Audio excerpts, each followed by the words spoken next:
Assalamualaikum. Waalaikumsalam warahmatullahi wabarakatuh.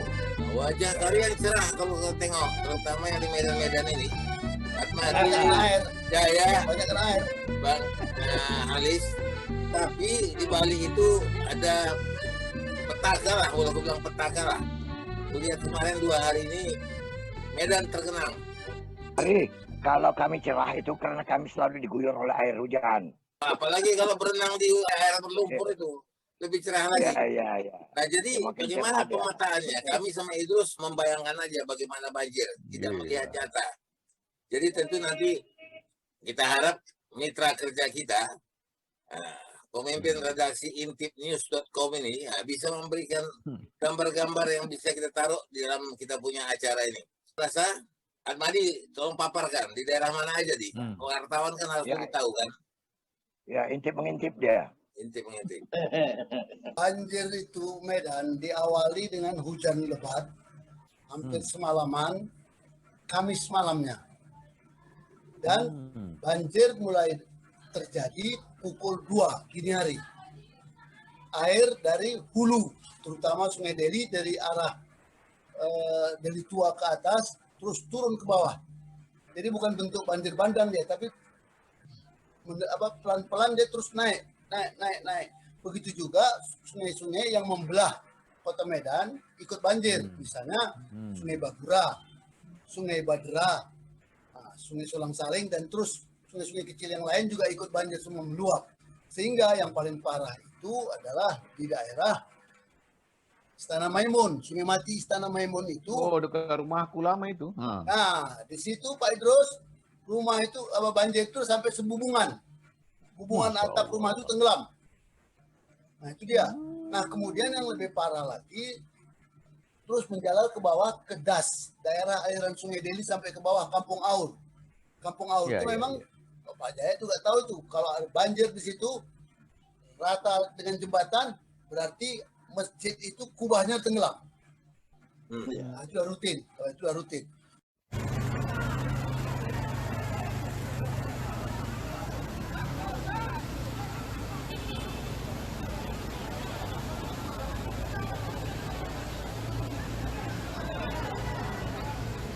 Nah, yang paling bahaya sebetulnya ini adalah, saya pun juga baru tahu itu, rupanya sudah laporan dari wartawan kita, itu di perumahan Flamboyan, Tanjung Selamat. Itu rupanya bangunan rumah itu, bangunan komplek itu di daerah pinggiran sungai itu. Iya, betul. Sehingga banjir di situ adalah 6 meter. Bisa dibayangkan 6 meter, dan itu ada yang hanyut 3 orang, 2 laki-laki, 1 perempuan, tapi keterangan lebih lanjut belum didapat itu siapa identitasnya. Nah, kemudian di Istana Maimun juga ada, di belakang Istana Maimun itu ada juga 3 orang korban hilang, sampai sekarang belum ketemu. Ada ketemu mayat 1 orang, juga belum bisa dipastikan identitasnya. Di belakang itu ada kali kan, Di belakang Istana Maimun ada kali. Sungai Deli. Sungai Deli itu. Nah, kemudian aliran Sungai Deli ini sampai ke Belawan. Datanglah laporan kepada kami subuhnya bahwa Belawan itu double dia. Selain banjir turun dari hulu sampai ke Belawan, disambut lagi oleh banjir rob.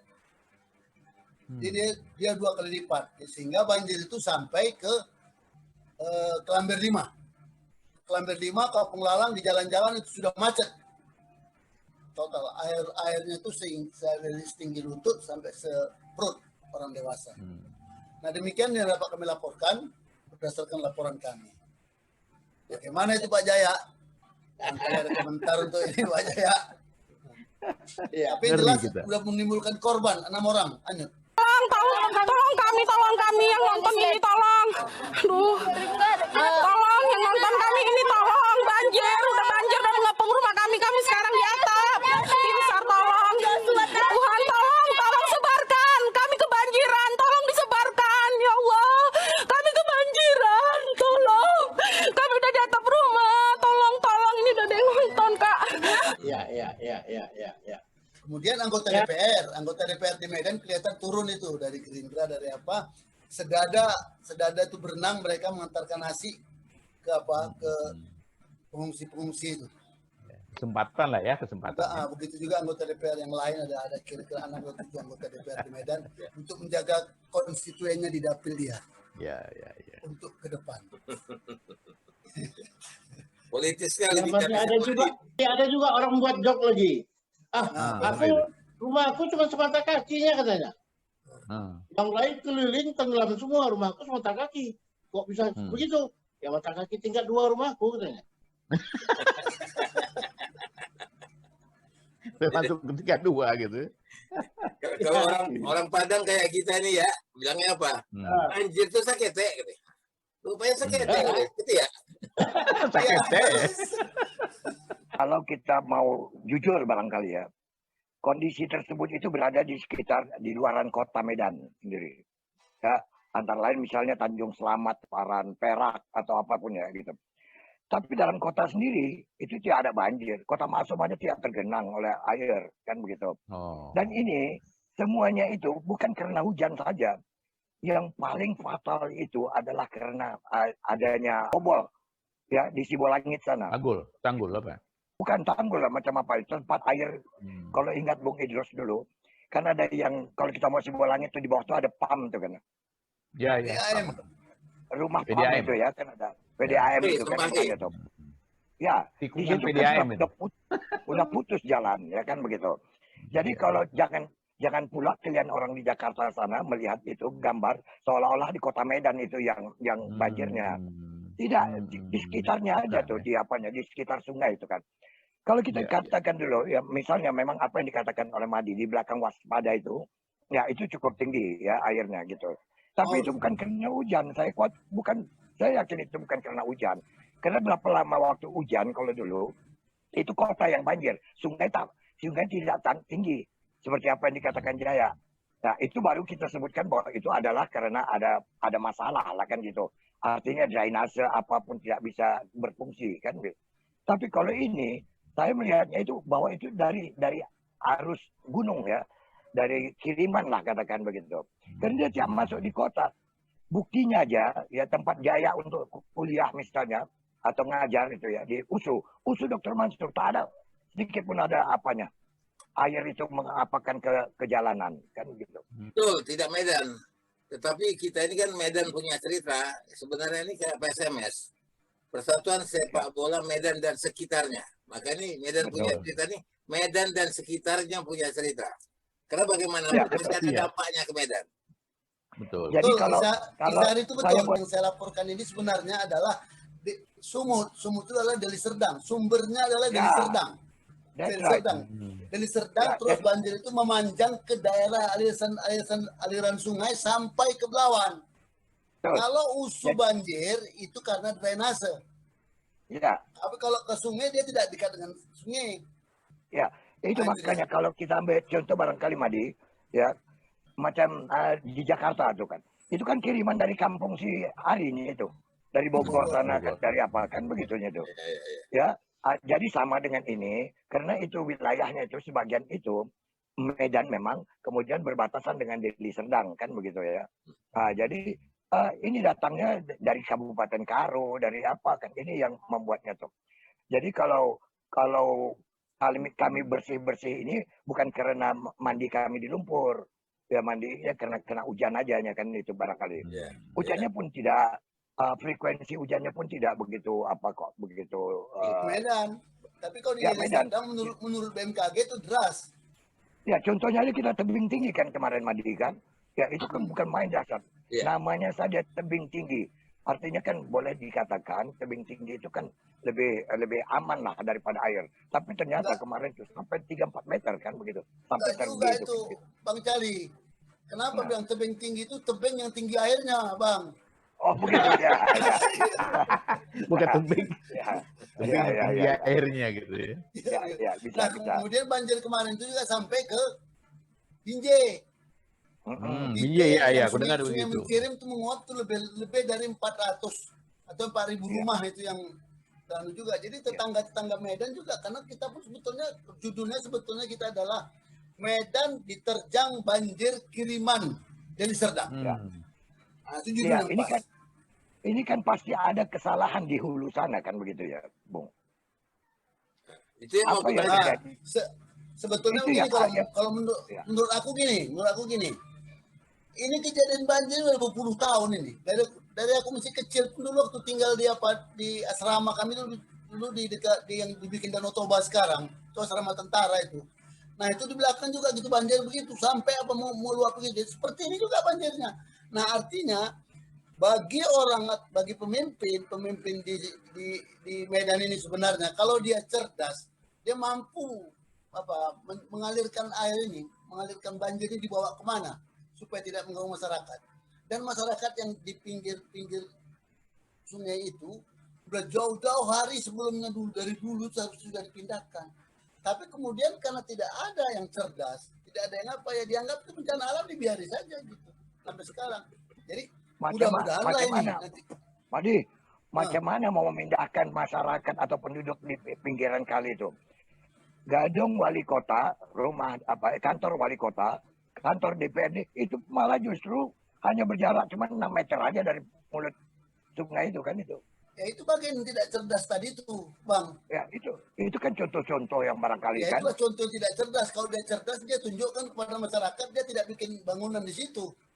Itu yang membuat Jaya itu marah. Jadi bagaimana rakyat mau disingkirkan atau dipindahkan ke rumah susun kalau kantor bupati, kantor wali kota sama kantor DPR itu persis di tepi kali. Bung Jaya tuh marah itu diawali oleh itulah. Ya, karena dia kritis dengan adanya pembangunan kantor wali kota, kemudian ditanggapi orang tuh makin hari makin naik darah lah dia. Belakangan tuh ada aturan sehingga itu terjadi di das itu semua itu dibangun komplek-komplek mewah seperti di Polonia. Itu belakangan ada aturan perdanya bahwa boleh membangun di pinggiran kali, pinggiran sungai itu, das itu, kalau itu di tembok beton. Makanya kantor wali kota itu tembok beton untuk pembenaran itu. Nah, itu bagian tidak cerdas menurut aku. Dari mulai Pulau Berayan, Tanjung Mulia sampai ke Matubong, sampai ke Labuan, sampai ke Belawan. Coba lihat pabrik tuh, di mana dia berdirinya. Iya. Mereka buang apanya tuh, limbahnya tuh kemana coba? Tapi begini dulu, aku ingin bertanya sama Jaya lah. Aku ingin dapat jawabannya agak ilmiah. Tadi Atmadi mengatakan bahwa ini adalah udah langganan, udah biasa. Nah, penyebabnya apa? Kenapa tiba-tiba ada luapan air yang begitu besar, ada terjangan air yang begitu besar, sehingga banjir? Kalau sudah katanya sering langganan, tentu sudah bisa diantisipasi dong. Bertahun-tahun sejak Koci lagi Syed Madi ini, sudah ada katanya. Nah, kenapa? Di mana yang letak? Itu satu persoalan. Adapun kantor-kantor tadi yang dibangun di bantaran sungai-sungai itu adalah faktor yang ikut meningkatkan tinggi air. Gimana ya? Apa ini? Ya sebetulnya kalau Medan ini banjir kan tahun 56 tuh yang Mbak dibilang waktu Koci itu 56, habis tahun 70-an. Habis itu tahun 2001, 2011 kemarin ini baru sekarang lagi banjir. Juga itu. Dan sebenarnya ini banjir ini udah dikasih tahu. 3 bulan yang lalu udah diingatkan. Hati-hati, ini musim La Nina. Banjir, air akan curah hujan akan tinggi. Itu BMKG udah umumkan. 3 bulan yang lalu udah umumkannya. Ini bakal La Nina. Hati-hati bulan Desember, Januari. Ini puncaknya hujan. Udah diumumkan. Apa yang dikerjakan? Nggak ada. Hal itu aku bukan mengagung-agungkan Belanda. Tapi kalau kita harus akui kalau masalah air itu, kita harus takluk sama Belanda. Dia ahlinya air. Dia pun tinggal di bawah muka laut itu. Nggak ada yang tenggelam. Waterdam ya? Airnya di dam gitu. Waterdam itu kan apa? Di bawah laut itu kan? Di bawah dam itu, betul? Dam itu kan bendungan. Ya, artinya begitu. Mereka yang paling ahli. Medan ini sudah diciptakan sebagai Paris Pan Sumatera. Aku berkali-kali ulang itu. Itu Paris itu kota yang paling top di Eropa pada waktu itu. Maka Belanda memimpikan Medan ini sebagai Parisnya dari Sumatera. Apa yang diperbuatnya? Pertama dia lakukan siapkan air bersih. Dari mana air bersih? Dicari di hulu. Dicari daerah Sibolangit dan sekitarnya, daerah Lauban Klewang, pokoknya daerah lau-lau di sana, dikoreknya air dikirim ke Medan. Dan bukan hanya itu, perusahaan air bersih itu kan tahun 1905 itu. Bukan hanya itu, dia nyatakan daerah kawasan Sibolangit adalah kawasan konservasi. Itu paling kunci. Dan itu tidak kita patuhi.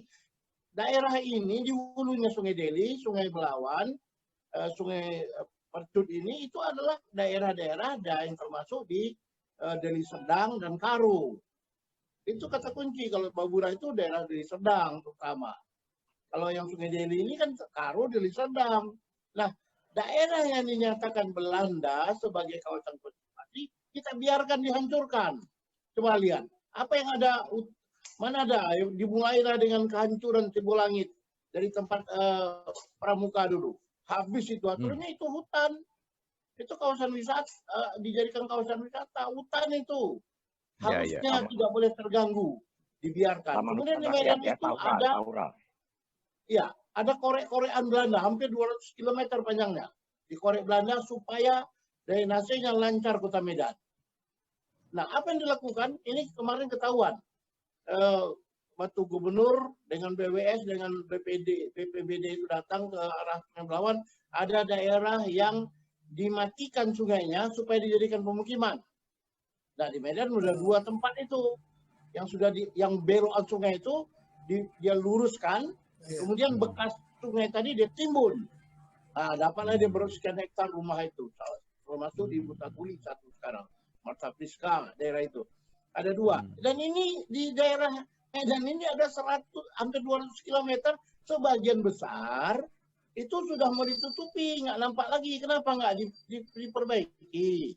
Kenapa nggak dicari? Mana ini petanya ada kok. Petanya ada. Aku punya petanya. Mana daerah yang dikorek oleh Belanda, aku punya. Kalau mau silakan, ada petanya sama aku. Itu peta sebetulnya umum punya.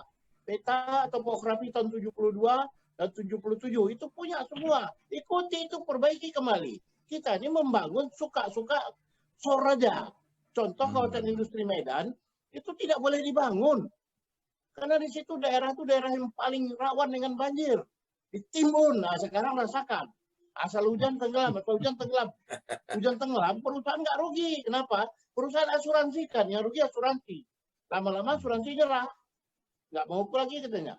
Nah, itu berapa banyak kerugian? Di situ ada 70.000 kalau nggak salah pekerja itu. Ini kita nggak mikir. Udah diingatkan BMKG, hati-hati 3 bulan yang akan datang akan banjir. Apa yang kita kerjakan? Nggak ada kan? Ada usaha selama 3 bulan terakhir ini. Untuk memperhatikan nih, lihat benteng-benteng, ada yang mau bakal jebol atau tidak, dipelajari. Kalau dibuat benteng itu kan artinya jalan untuk mengawasi boleh, ada di atas itu. Kenapa nggak dikerjakan? Jadi ya macam kita dianggap banjir macam pemadam kebakaran. Datang semprot-semprot udah selesai, datang kasih bantuan, sekalian lah ini media pencitraan bagi calon-calon wali kota yang akan muncul. Ada terkait wali kota Tebing nggak ikut kan? Yang jelas wali kota Binjai dan wali kota Medan. Nah, disitulah cari panggung. Ini masalahnya udah lama kok. Dan kejadian ini bukan baru, udah tahunan. 2001, 2002 Medan ini juga tenggelam dulu. Itu bayangkan 2001, 2002 banjir itu tahun 56 terjadi lagi 2001. 2001 itu banjirnya sama tingginya dengan tahun 56. Yang anehnya tahun 29 Januari Desember banjir. Kalau itu tahun 56 sampai 2001 50 tahunan. Kalau banjir tanggal 29 Desember ulangannya yang sama tanggal 14 Januari. Jadi 2,5 abad berulangnya sekarang dari setengah bulan. Itu luar biasa. Dan ini hati-hati. Kalau kondisi air curah hujan seperti ini, hujan yang turun, tadinya kan ada tanah-tanah. Tanah ini terikat dan kuat ya. Kuat. Terikat kuat ke bawah ke lantainya. Apakah lantai itu dari batu atau dari apa, kuat ya. Sesama tanah juga kuat ikatan. Tapi dengan datangnya banjir, maka ikatannya agak lemah. Ikatan ke bawah lemah, ikatan sesama tanah juga lemah. Dan itulah yang terjadilah longsor. Nah, kalau pada kondisi pertama air itu penuh, disimpanlah oleh perut tanah ini banyak air, pada dia jatuh, pada itulah yang disebut dengan longsor. Kalau pada hujan pertama itu tidak jatuh airnya, datang hujan yang kedua, maka itu akan terjadi longsor. Maka setelah banjir yang pertama ini, kalau curah hujan akan sama dengan kasus 2001-2002 itu, pada kondisi curah hujan yang sama, tidak pun sama, hampir sama pun, maka akan terjadi longsor di mana-mana. Selamat pagi untuk seluruh warga Kota Medan di Sumatera Utara. Kami laporkan dari jalur Medan Brastagi, tepatnya ada di beberapa titik. Yang pertama tadi di Rambung Baru. Di sana ada truk longsoran, satu truk tertimpa oleh kayu dan saat ini korban meninggal dunia dan kemudian sudah didorong ke rumah sakit dan truk kita dan eskavator sedang mengevakuasi tanah dan loader. Kemudian untuk di jalur Sembahe, tepatnya di atas Sembahe hingga ke tikungan PDAM Tirtanadi, semuanya hampir longsor. Mulai titiknya sudah tidak terhitung, sehingga jalan semua sudah tertutup, sama sekali sudah kita tidak bisa lewati lagi. Ya, hampir ada di 20 titik. Sementara kita masih terus evakuasi bekerja sama dengan Deli Serdang, Pemkab Deli Serdang untuk membersihkan jalur sepanjang jalan ini. Terima kasih dan mohon kepada seluruh warga yang akan melintasi jalur ini agar mengambil jalur alternatif lain. Sama sekali sudah tidak bisa digunakan lagi. Silakan untuk mengambil jalur lain. Terima kasih. Itu sudah umum kok, itu teori yang paling sederhana. Kok yang jago-jagonya itu tidak tahu? Itu badan wilayah sungai Sumatera itu, sungai itu kan dari mulai, yang disebut sungai kan dari hulu sampai ke hilir kan?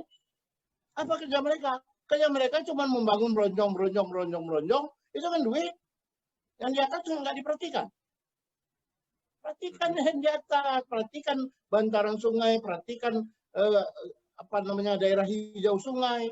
Jadi jangan cuma berpikir ya aku mengelola sungai, ini bronjong, ini duit, ini ada saluran air, pintu air. Jangan cuma gitu. Makanya ya kalau Bang Alis kalau tadinya tuh marah, sekarang udah mulai ketawa-ketawa jadinya. Udah ketawa ya. Udah nggak mampu lagi.